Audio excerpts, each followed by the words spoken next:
everybody, and welcome here today to another Kerfuffle showcase. And I am delighted to have with me today Aaron from PropCall. Aaron, how are you, sir? I'm very well. How are you? I'm very good. I noticed, as you said off screen, you are down one pink hat. I will make sure that the powers that be beat our merch logistics people to death. But apologies about that. But anyway, you're looking very serious as of course your service offers, doesn't it? It's a very serious service, so we don't want to make light of that. Just so people understand, as I understand it when we had our conversations as well before, essentially PropCall offers an out of hours call answering service, doesn't it, for property management? That's the key angle that you guys are able to help agents out with. Yeah, so our job really is to sort of be an extension of the teams we work for. So, you know, answering services themselves, there's plenty of them out there, and you know there's certain processes they can all follow. Where we're a little bit different is we're a sort of an extension of the business that we work for, and quite unique and bespoke in what we do. But in a nutshell, what we are is a specialised out of hours answering service with a property management background and a team full of property managers. Cool. And just to be clear there, so you're not really just taking the call, are you? You're adding more, as we'll go into here. You are doing much more around the service to make sure that you're delivering value back for those agents. Yeah, our job really is to sort of spread that workload. So if we can resolve something over the phone or over a video call with the tenant, to sort of, you know, in the case of a boiler, for example, a boiler breakdown, fix that over the phone. So that the estate agent comes in the next day and they've not got to play whack-a-mole with all the issues from the night before. Fantastic, that's our job done. But equally, you know, there's sort of capturing those messages that come through out of hours that you wouldn't want to miss. You know, valuation leads, inquiries, that kind of stuff. Cool. Well, I always like to throw in a really interesting fact right at the start, because people see me on these things straight away, and I need to keep their attention before they doze off. So let's hit them with one that I asked you for, a standout kind of fact or feature there. And one of the things that really took my attention was you made the point that the reduction of a single emergency call out per week could save estate agents and their clients over £10,000 per annum in unnecessary costs. That's quite a punchy statement, isn't it? It's quite telling as well how important this is to get it right. Yeah, it's a big chunk, and obviously estate agents aren't always spending their own money; they're spending clients' money, and you know, clients are not going to be happy if you can't justify the spend.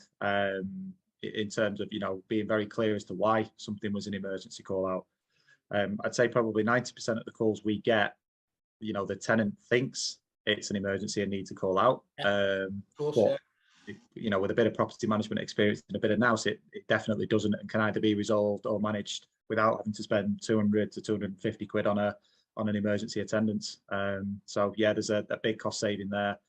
You know, there's a lot of agents we know that, you know, in certain circumstances have ended up covering the costs of call outs themselves because they're not convinced they can justify stuff to landlords. Well, our job is to stop that happening.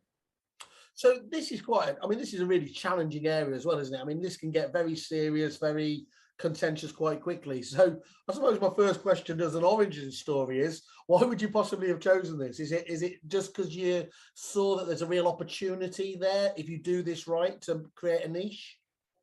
Yeah, it kind of happened through almost an accidental conversation over a pint. Well, that's where all the best ones. Give us the background then. How did it happen? Yeah, so a close friend of mine runs a student lettings business. Was having some significant issues with, you know, they've got about 15 sites.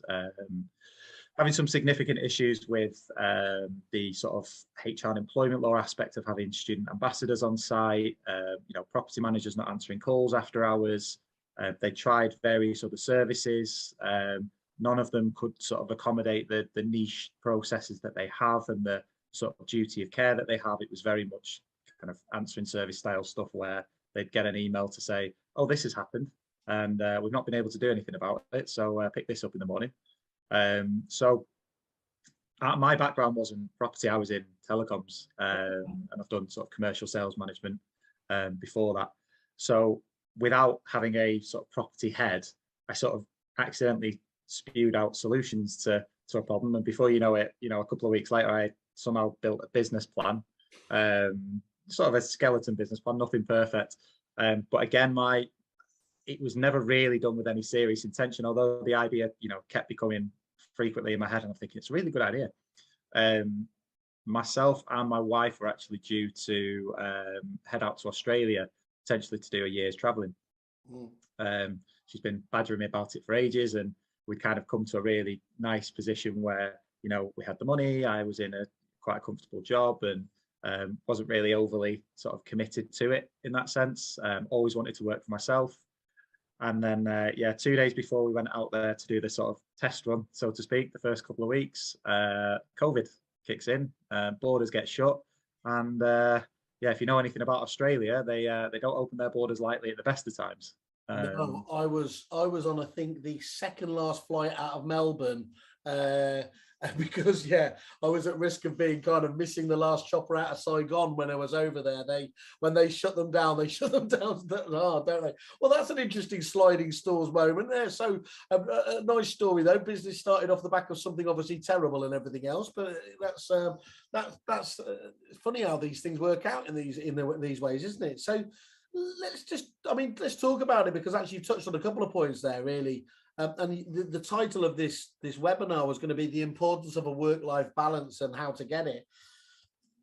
Talk to us about what the pain point is that this solution, offers to solve. What's the day-to-day reality for many of the agents out there? Well, interesting. Yeah, when I first started this, in my head, it was all about, reducing call outs and, sort of improving efficiencies and all that stuff. But actually the one thing that's really sort of stood out as soon as we went out to market, the biggest bit of feedback we've always had is about the difference in work-life balance. So, especially in sort of owner-led estate agents, you tend to find that, if the teams are quite small, then the owners will take it upon themselves to be that person that deals with everything out of hours. And as those teams grow, maybe they'll sort of, apply it to some of the employees as part of their role. But that duty of care is quite difficult to deliver on 24 hours a day. We're all only human. Sometimes you might take the emergency mobile home and you're in the shower and you've missed a call. Or two calls come in at once. It's like buses. You wait all day for one and then two come in at the same time. Yeah, never. And I've heard tales of we've had a lot of customers come to us who have experienced something drastic that has just been a recurrent issue that's finally sort of, straw that broke the camel's back. So, typically a call won't come in at, 5:05 on a Wednesday when you're just about to leave the office. It'll come in at 7:30 on a Friday night when you're about to go to a friend's birthday party, or middle of a Saturday at a wedding. So it's that constantly being on that we take away. And I think that the feedback not being able to turn off. Even if the call doesn't come in, you're always very conscious, aren't you, that that's ready, like the sword of Damocles waiting to come down on you. Yeah, and I think that's an interesting point you raised, because I run a 24-hour business, so as you can imagine, I find it very difficult to switch off. The irony is, my business provides a work-life balance for everyone but me, but that's mainly because I'm addicted to it. Yeah. But the idea behind it is that it gives you the choice. Most business owners do struggle to switch off and always want to know. And again, a big part of the way we've built this and the way I've put it together is that you're always kept in the loop. So if you are the type of person like me who, sits looking at emails all day, even if it's 9:30 at night and you're watching the TV, you're always kept in the loop, so you can always see what's going on. But actually, if you want to put that work phone in a drawer and switch off, you don't have to worry, because somebody who knows what they're doing and is following your processes and your procedures to the letter, but also then has enough property management experience to know that something that might fall outside of the normal process happens, will be able to pick it up and deal with it properly. It's really reassuring. And some of the stories we hear back from agents we work with about Christmas Eve with the kids, and they get an email about a boiler breakdown and they're just like, I love you guys. Or weddings that they've not had to worry about looking at their phone for, they could just go and enjoy it. It's probably the most fulfilling thing for me. That's really good to hear. So give us just an idea again, what are the three main USPs that you're able to offer for the agents? So I guess the key thing is the work-life balance, and then the reduced contractor spend is quite a big one. When you look at reducing the number of unnecessary contractor call-outs, I think that's arguably what we started with as a focus, and it's become sort of a secondary thing, but it's still hugely important. The other thing, depending on how you use the service, because I'll talk a lot about the maintenance side and I'll talk a lot about the the customer service aspect, but actually one of the other huge areas is never missing an inquiry. So to have somebody there who is a part of your team, answers in your team's style in whatever way you wish, having someone there to answer the call means that you're not going to miss any of those important inquiries. And there's I talk about this quite a lot, but there's a stat that says 80% of people don't leave voicemails. No.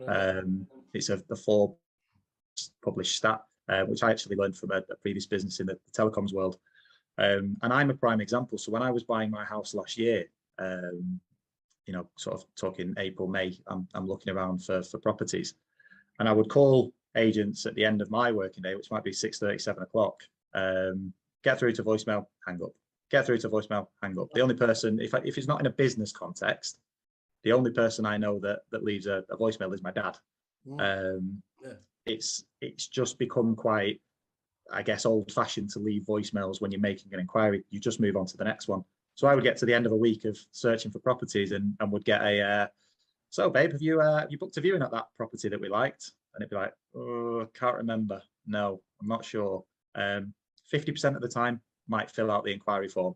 But there's always going to be that few times where actually I've forgotten to fill out the form, thought I'd already filled it out, chanced it, didn't quite get there. But by the time that agent has called me back from a missed call or gotten back to me in any form, I've already booked in 3 or 4 viewings at other properties. So this isn't just about efficiencies over existing businesses you've already got. This is about, again, making sure that you're touching it, you're keeping in touch with all of the people that are obviously looking for new business as well. Yeah, and if you think about the amount of times agents will have calls from somebody with a portfolio landlord, for example, who's calling at 8 o'clock at night on a Thursday. It's that one appraisal or valuation lead makes it all worthwhile. If we can't get you, which is a lovely way of positioning it without saying you just need one more listing to pay for this, which is what the rest of us do. But anyway, so there's a couple of things that jump out there. So first of all, I take it from what you're saying then that essentially you kind of white label this back to the agent themselves. If they want to, it can be Acme. This is Acme Estate Agents. How can we help you? That's a nice critical point. And does every agent take you up on that, or do some of them keep it? Are they quite happy to keep it as PropCall answering it as a specialised service? Probably have, and it's interesting you raise that because it's only been probably the last 2 or 3 months that we've had agents who are very clear on, no, we want you to answer as PropCall on behalf of ABC Lettings. Most of them were very sort of careful with how we answer because we want it to reflect what that company wants from us. So if they just want us to be an extension of their team, grab inquiries for them as well as dealing with maintenance, we just answer as that business in the same way they would through the day. Some businesses only want us to focus on, the maintenance side. And in order to reduce the call volumes, because, my job is to help them reduce their usage. I wouldn't want a customer overpaying for stuff for the sake of it. So we've worked out ways to answer as, ABC Estates emergency line, how can I help? Or, ABC Estates out of hours, how can I help? Which then just sets the tone for the rest of that call and stops people, if you don't want to take general inquiries after hours, it just stops that process happening. Wonderful. And then the second thing there as well is you have the ability, do you then as well, to, it can either be the agent's own contractors and suppliers, or if you're able to, it can be yours as well that you've worked with and kind of know and trust. Is that right? So they can so we have a few layers of contractors. So the first one is always the preferred suppliers of the agents we're working for. We're an extension of their team. Therefore, we want to, keep all that business within the partners that they've chosen to work with and they trust and will probably know the properties. They'll have much better invoicing processes. And for me, then, when I started this company, one of my first thoughts was, I never want to be incentivized to send contractors. For me, if we're incentivized to send contractors, then there's always going to be a doubt in somebody's mind as to why we've sent a contractor. So the next layer of contractors we have are usually suppliers we've worked with closely with other agents. And we work with them to say, look, normally we call you on behalf of ABC, we're actually calling on behalf of XYZ. Can you go out and do this work? And thereby we'll make a direct introduction for you so that you can start to work with that agent. So the contractors love working with us because obviously they're either working for the client they know or they're getting an introduction. but it also keeps everything quite above board. Yes, occasionally if a contractor won't invoice the client directly because we're instructing them, we'll cover the invoice and just recharge it to the client. But for me, yeah, we've always got sort of layers upon layers of backup contractors in place for a client, so that on the one occasion we call their plumber at 3 in the morning on a Saturday and he's had a few beers and he can't go, we've got them covered and we've got someone who can get there when they need to. Perfect. And you've got a really innovative video call kind of service as well. Do you want to just talk us around that? Yeah, it's funny actually, because the video tool came about. I was approached on LinkedIn by a company who, sort of mass sent out LinkedIn messages to everyone about this particular piece of software, and I sat thinking about it for a couple of days, and I'm like, hang on, that if we can use that in the right way, surely that's an absolute game changer. And lo and behold, it is. What happens is, if a tenant calls us up with a maintenance problem that, rather than play 21 questions with them and, ask their opinion on how severe a leak is or how big a problem is or how big the patch is. And they have no barometer, do they, to compare against stuff as well? No, you've got to be empathetic. They're not property people. I know when I was, a student, for example, a drip through my ceiling was going to cave in 2 hours. And now, years of experience in the property side, that'll last a few days before it even so much as stains.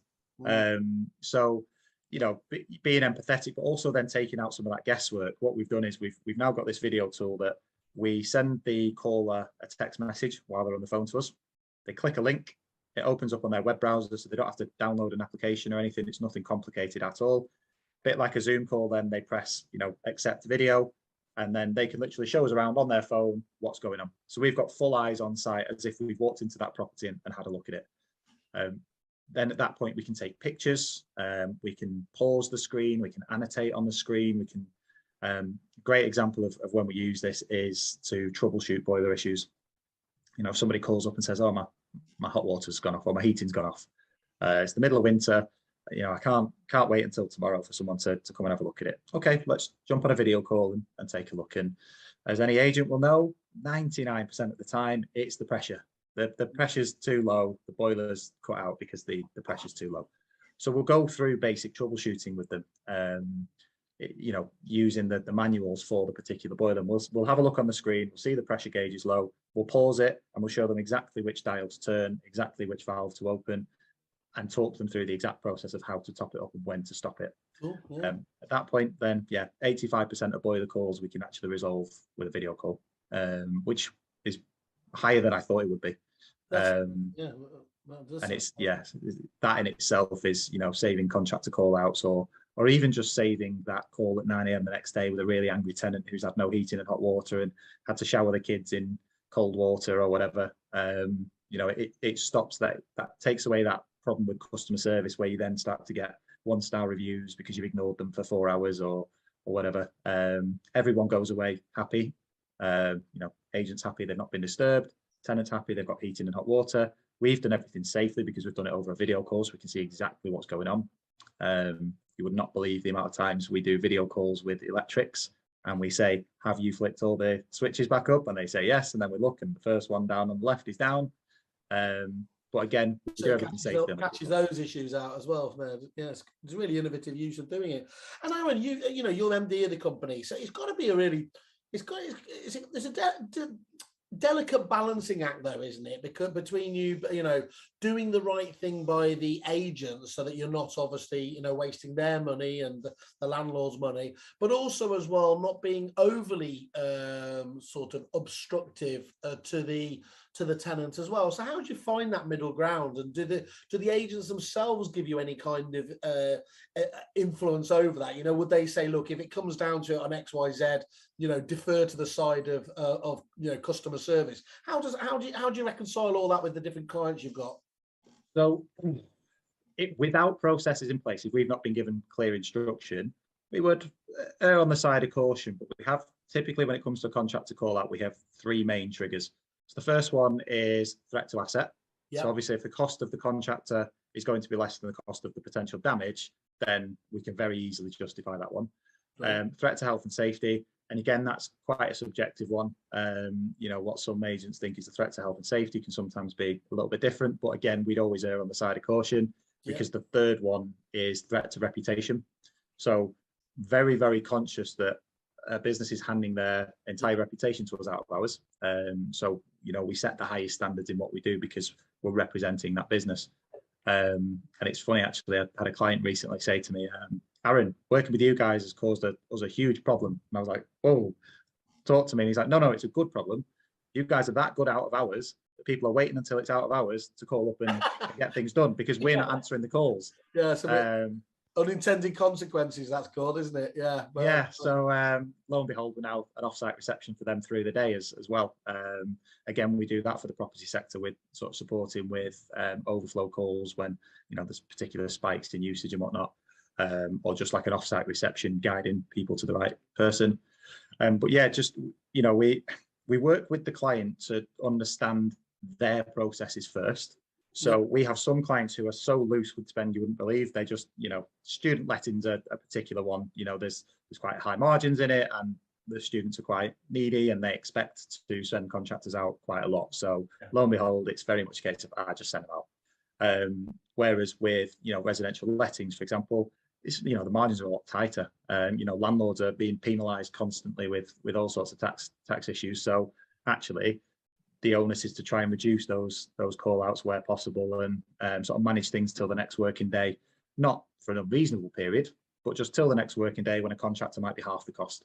Yeah, but the important thing I'm taking from this is you're almost treating every pound that goes out of that agent's accounts and landlord's accounts as your own, isn't it? You're really looking after that and watching their backs. Yeah, if I couldn't justify it, if I couldn't sit there with the client and say, yeah, 100% I justify this, I'd be concerned as to why we've sent someone. There's always going to be grey areas. There's always going to be, you know, we had to make a subjective judgment call on this. You know, property management isn't the kind of thing you can just flow chart everything. We've tried, believe me, when I first started the business, I tried to put together flow charts for every type of leak and every type of boiler breakdown. And then Josh, who's our operations manager now, he was call handler when we first started. And yeah, the first call that came in about a leak didn't fit any of those flow charts. So there's always going to be subjective calls that you make, but, you know, we work closely to understand the priorities of the agents we're working with, and, you know, we're quite protective of their interests, while still making sure we're looking after the tenant in the best possible way. Cool, that's really, really good. And look, it's obviously working, because I think you were saying before you've grown from 6 staff to 28 in less than 2 years. So you're getting the validation, aren't you? That's the key point. Yeah. Blink and you miss it type stuff. I mean, you can see behind me, we've got an office full of people now. When we officially went live in November 2020, it was me and 5 staff on a one-off rotation. I was doing the 9 to 5, and then the staff would come in and do the sort of out of hours call handling for one client. Spent the first 3 months making sure the service was fit for market and that I believed in it, because I would never sell something I don't believe in. Case in point, all the suppliers for this business are people that I've worked for before. So yeah, it's quite nice that we've grown so quickly, and a lot of that has come through client referrals and, you know, sort of people recommending us. You know, things like Facebook groups, for example, people have gone in and said, you know, does anyone know an answering service that can help my agent? And then before you know it, there's 4 or 5 people saying, yeah, you need to have a chat with PropCall. Well, of course, that's how we met. One of those very happy clients said, look, you've got to speak to those guys. They're really working for me. And that's always, when you've got that word of mouth thing going on, that's really quite powerful there. And you mentioned that, I mean, the team behind you. Just give us flavour. What do you look for when you're recruiting somebody? Do they have to be ex property managers, ex agents? Are you just looking for that classic, the attitude, and you're willing to train on skill kind of approach? Yeah, it was an interesting one. And my biggest concern, I guess, when I first started it, was people is going to be the biggest challenge. Why has nobody done this before? Yeah, and it's probably that's always the problem, isn't it? You think there's an amazing idea here, but you're looking around thinking, hang on, there's got to be a reason why it hasn't been done. Yeah, and I'll be honest with you, I'm still looking for that. I'm still looking for the problem. I'm sat here going, what have I missed? Well, if you're at 300 people in 2 years' time, you'll know that there's nothing to worry about. Yeah, I might settle it down then. But yeah, I think people for me was always a big concern when I first opened it. The office was chosen very specifically with people in mind. So we've got an office in Old Trafford, which is, you know, close to motorway links, close to public transport links, got parking on site. So it's really well located for growth and, you know, within reach of the city centre. when we first took on the first 5 staff, they all had to have, relevant property management experience. For context, one of our nighttime senior property managers has got 30 years of facilities management experience. He just loves working nights. I cannot fathom how I found this man. 30 years facilities management experience, just loves working nights. And again, you look at the wider team. So when we first started taking on property managers, they had to either, have their own properties they manage or have worked in property management. As we've grown, what I've tried to do, I'm a big believer in sort of upskilling people. Yeah. So there's now almost what you consider sort of 2 layers to the operation in terms of the types of staff that we hire. So we are looking for people with the right mentality and the right sort of attitudes that we can then upskill. So they'll begin their journey by, capturing inquiries on behalf of clients. And then we'll upskill them on things like video triage. And then any decisions in terms of, making a judgment call on behalf of a client is actually then referred to the property managers within the office. So they're always gaining that experience and they're always being upskilled without being solely dependent on, what you would consider assistant property managers in making those judgment calls without sort of verifying that with the team. Great stuff. You didn't use it earlier, but I like video triage. That's a wonderful phrase there. I hate to get all grubby, but that's kind of my role and responsibility here. Give us an idea of the cost, and also as well, if you wouldn't mind. I mean, do you have a photo fit perfect sort of client, or is it genuinely across as long as obviously anyone's on the letting side of things? Talk to us about the price and who should be using this service from the agency side of things. So it's an interesting one. When I first started, it was, in my head it was, well, you just do it on a per property basis, a set fee per property, and off you go, happy as Larry. And then I quickly realized that doesn't really fit in the residential letting side. It's, the costs aren't being passed back to the landlord. This is very much the costs are being borne by the agents. And, you can have a portfolio of 500 properties that has less calls than a portfolio of 120. We've got plenty of examples of that with clients we work with, the different types of tenants, the different areas they're in. Understood. So the way I've structured the costs is actually very much in line with what you would consider a typical answering service. It's a small retainer per month where you buy a certain number of minutes in advance. Yeah. And yeah, it's quite a relaxed way of structuring it, because it means that if you're a small business, you pay quite a small fee. Yeah. To give you a ballpark, you're probably looking just over 100 quid a month for a small agent. Yeah. Yeah, we're not talking hundreds and hundreds of pounds here just to get using the service itself. It's not a huge investment at all. And it's funny actually. There's a client we've got down in Swindon, and he'll know when he sees this. I'm talking about him. We engaged with him in December, and he was asking the sort of pricing, and had a chat with him, and we're quite relaxed about the contractual term in terms of that first 3 months is an opportunity for us to prove ourselves. Yeah. So actually, if a client didn't want to work with us after 3 months, I would never hold them to it. Right. I'm yet to have a single client say, "Oh, I don't want to work with you after 3 months." Don't put that out there. You'll get some awkward bugger doing it. But anyway, okay, yeah. That's a great testament again, isn't it? To have the confidence in your own service to be able to do that, I think is really putting your money where your mouth is. Yeah, and so the interesting thing that the client had said to me was, so hang on a minute. So if I sign up now for the next 3 months, it's going to cost me basically just over 300 quid for you to take all those calls that I don't want to do. So it's going to cost me basically a round of drinks each week so that you can take all my calls. None of my staff have to do it. We don't have to worry about it. You'll cover Christmas, you'll cover January and February, and then we'll take it from there and see if we want to carry on. Is that right? And I was like, yeah. And he's like, well, that's a no-brainer, isn't it? Yeah. And it's it's testament again to the team out there and the team that come in evenings, nights and weekends, that's a very happy customer who's now recommended us to about 15 others. I think the key thing for me is for the price of a night out, you can have a night out, without having to worry about anything, isn't it? So I know I tend to reduce everything down to that kind of level, but yeah, that's great. And don't worry, by the way, about mentioning him. We're GDPR exempt here at Kerfuffle, so we tend to play hard and loose. So it is available to all agents then, basically. There is no, because as long as, you haven't just got literally a handful of properties to make it worthwhile there, you've got a really cost-effective service that you can add into this into this list, kind of. And I'm guessing as well, it must really help out. I mean, agents are obviously finding recruitment so difficult at the moment anyway, that this gives them, again, a kind of ability to flex and scale before having to get the next person on. It does, and on the recruitment side of it as well, when you tell somebody joining your property management team, your lettings team, that they don't have to take any out of hours calls, hallelujah, it's like, what? Hang on a minute, sign me up. In fact, we quite often joke when we talk to agents about, when they say, oh, I'm going to refer it to the team because we might pay them 30 quid a week or 35 quid a week to be on call, which is pretty standard in the industry. We've seen it quite a lot. When I always joke with them that if you ask that team, they'll tell you they'll pay you 35 quid a week so that they don't have to be on call. So there's revenue streams everywhere. There you go. Turn it into a profit-making exercise. Exactly.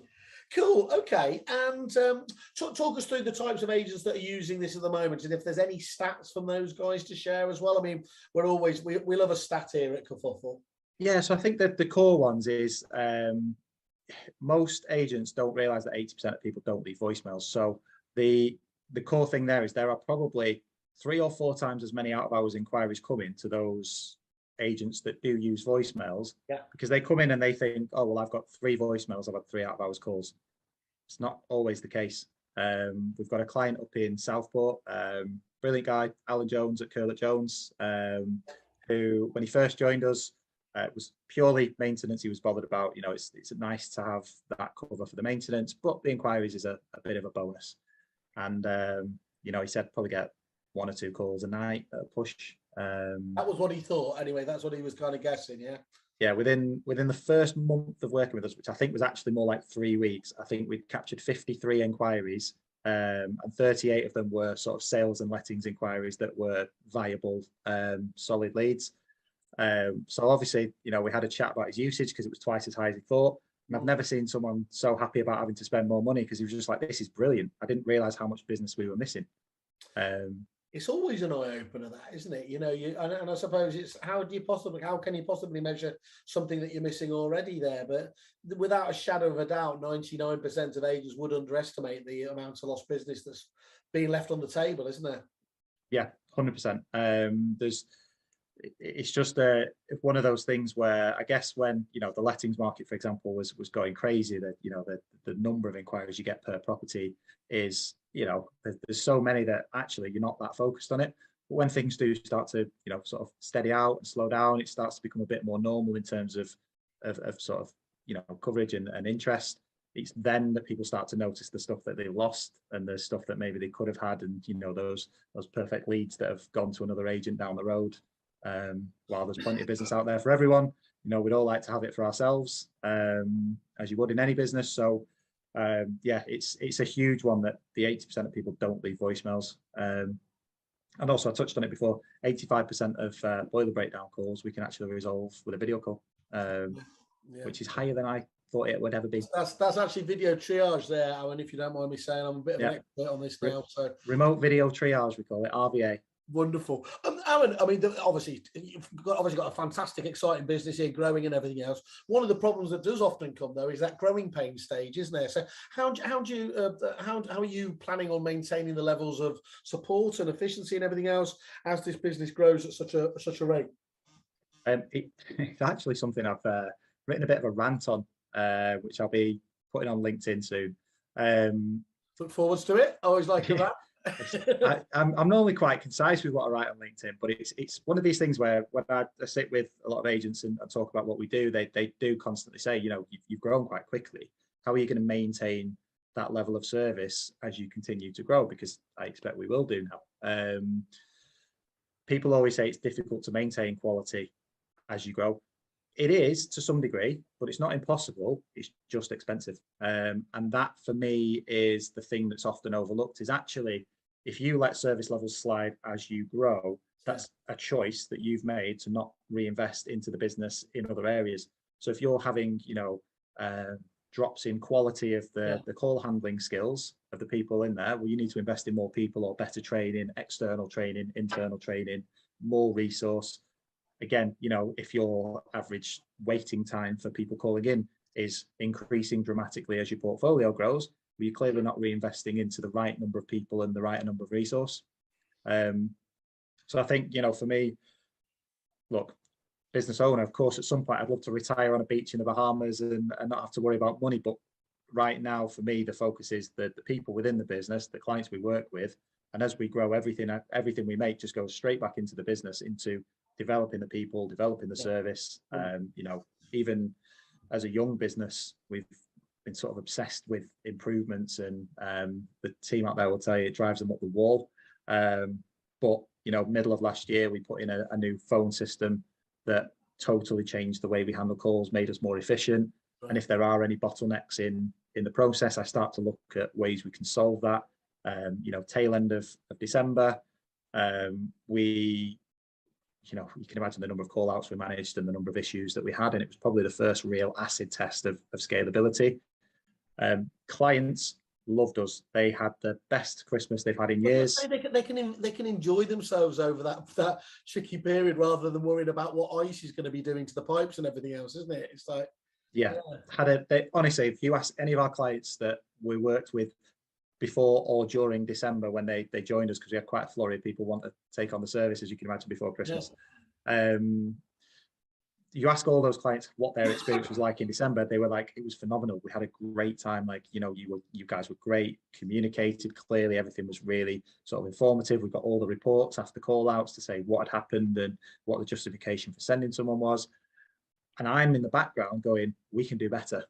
And that's not just me, that's actually our operations team as well. They're always looking for ways to do better. So that's the corporate culture, though, isn't it? They take it, often comes from the top, but you need people carrying that through, don't they, as well? So I was just thinking about your analogy there, you in the Bahamas or whatever else. I could still imagine you taking a call and your missus obviously having a go. It's like on that basis. I went to Cape Verde in November for my first proper holiday since starting the business. Yeah, did you manage to do that? Yeah, you managed to get that work-life balance, yeah? Well, I did sit on the beach for 2 days and do my new website. So beautiful. All I had to do was a bit of content. Every other business owners just sat there nodding away, aren't they? Sort of agreeing with you, yeah. I'm very, very proud of the website as well. It was a big investment, but I'm like a proud dad with it. So I encourage anyone to go to it, isn't it? It's really, really good. And I mean, talking about it really honestly, what's the best thing about doing what you do? You know, what do you love most about the whole business, about PropCall itself? So I've worked for, you know, sales businesses before and companies that have sold services that, you know, are good, you know, solid, you know, telecoms businesses that work for great, and, you know, commercial laundry businesses and, you know, branding businesses and all sorts. And, you know, the service is good and they've always provided a good level of service, but you would never be passionate about that supplier. You would never go, oh, that's the best thing that's ever happened to me. Because of that work-life balance and all the efficiencies it brings and all that stuff, I genuinely feel like I can walk into most clients' offices and they'll go, oh, here he is, my favorite supplier, you know, the extended part of our business. You know, it's a real good feeling for me to know that we deliver that much value to people, that, you know, they genuinely feel like we are part of their team, and that we're solving, you know, we talk about work-life balance and it's become quite a big focus since COVID, especially, and the sort of mental well-being around it. And it's being able to give that to people, and not charging them the earth for it. It's not just unattainable because, you know, you don't have 1,000 properties or you don't, you know, have 15 locations that you cover. It's very attainable for everyone of every size. And the sort of close relationship we have with all our clients is really good for me. It's great to hear that. And you've got a wonderful niche there, haven't you? So I've heard of other kind of outsourced telephone services revolving around prospecting. And actually that can be a really difficult one sometimes to align with your existing teams. They perceive that they're taking some of their you know, they after their stock and their business and everything else. Where you are, though, you're only saving them hassle and you know, and efficiency, aren't they? Which is a wonderful area to be with, isn't it? So, okay, let's just summarize this there. So, look, obviously that improvement you just highlighted there in the work-life balance you give is one very, very tangible element there. The way you obviously work to make sure they never miss, obviously, an inquiry in the business again, massive point there. Reducing unnecessary contractor spending, keeping the landlords happy, still right at the top of your list. and what you do out of hours as well, how that impacts on their efficiency during the days. They're not getting dragged back into things, I would imagine, is the key element. So, the three main takeaways I take that I've learned from it really is, look, best practice for out of hours is, people aren't using voicemails, are they? That's one element there. Yeah. The importance of that, having that good customer service 24 hours a day, and that reputational benefit rather than the damage you could otherwise get is critical. And then that one you've really dovetailed into the business is, how great technology tied up with the right people can reduce those call out charges at the properties that they manage, and summarized all of that by saying, look, you've clearly got the reputational know-how, because am I right in saying is you look after about 65,000 units across the UK at the moment? Yeah, it's quite bizarre to say that. I mean, I remember looking back and changing some of our marketing collateral to say we had 7,500 units under management, and being quite proud. And yeah, we manage over 65,000 units now. Up and down the country. We've got clients up in Aberdeen, we've got clients down in Cornwall. So it makes no difference. There's no area that you won't cover, basically. Nope. Our job is to, if it can be done remotely, over the phone, we can handle it, because ultimately those clients are the ones that provide us with their list of contractors, and if we feel we've got any sort of lack in that area, we will proactively go out and find suppliers to cover them, and reach those agreements. But we do have strong networks pretty much across every aspect of the country, so there is no geographical limits to where we can operate. Great stuff. Right, okay, Aaron, I've learned a lot today. Actually, it's been really useful getting an understanding about what you do, and it seems to me such an essential service. It's fantastic. If anyone wants to get in contact with Aaron, by the way, you can just email him at aaron@propcall.com. Aaron spelled AARON at propcall.com. Of course, first and foremost, don't do that straight away, people. Go to the landing page on kerfuffle.com, go to PropCall itself, have a look at the further information on there, the testimonials. There's some great reviews that I've seen, and as I said, we were recommended from somebody who already used you, so that's great to hear. I think for today, I feel better, Aaron, knowing that people out there like you are looking after this wonderful industry. Cheers, I would appreciate that. Well, it's yeah, I've got plenty of cans of Red Bull, so I'll do all the work. So everybody else can. You do all the work. That's it. I'll tell you what, to make you feel better, I'll make sure you do actually get that pink merch out as well. I'm looking forward to it. That'll be going on LinkedIn next to my rant. There you go. That's perfect. Okay, matey. Thank you very much. Keep up the good work. Cheers, Simon.